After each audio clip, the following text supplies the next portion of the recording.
Okay, so you call yourself a life artist. Yeah. Some people call you a scrapbooker. Yeah. Tell me about life artist. What does that mean when you call yourself a life artist? It came about from looking at a couple different words, which was capture life and create art. Right. Someone that looks at their life and creates art from the pieces of their life.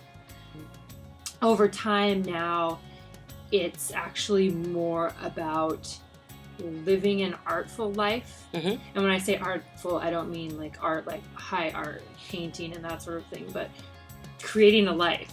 You know, being creative or making your life the way you want it to be.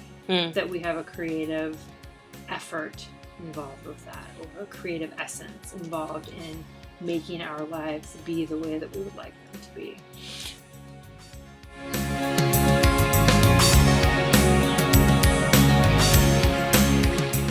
I didn't grow up being creative. So I grew up academic, and I was into academics, and I was into sports, and I didn't do art, and I didn't paint or draw or write stories or take pictures, you know, any sort of things that other people would deem like creative.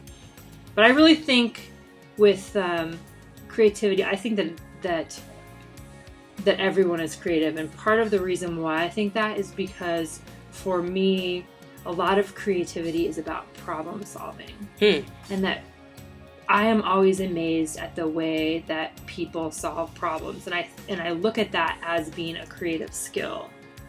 Like, people that are engineers are solving certain problems, and I see that as creative thinking. Right. Right?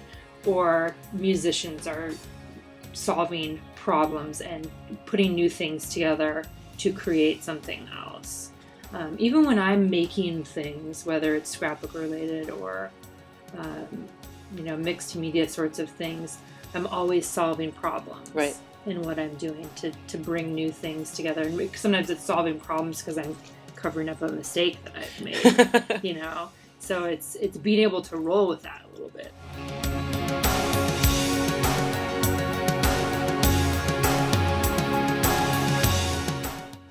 But I think everybody that can accept themselves as creative, you know, whatever little part of themselves, you know, that's a problem solver or that writes a piece of their story or journals or takes pictures. I think that there's so many benefits in each of the different little creative forms.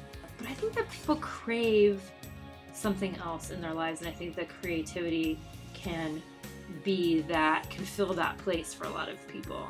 And that there's so many different ways that people can be creative, whether it's pictures or pottery or writing or even like volunteering can be creative. You know, I think that there's just different ways that there's some way out there that we can change the definition of creativity, you know, so that it's not always that it's just an art, like that if I paint, I'm creative. If I draw pictures, I'm creative. I can't draw at all. I mean, like, that's not in my skill set of things that I can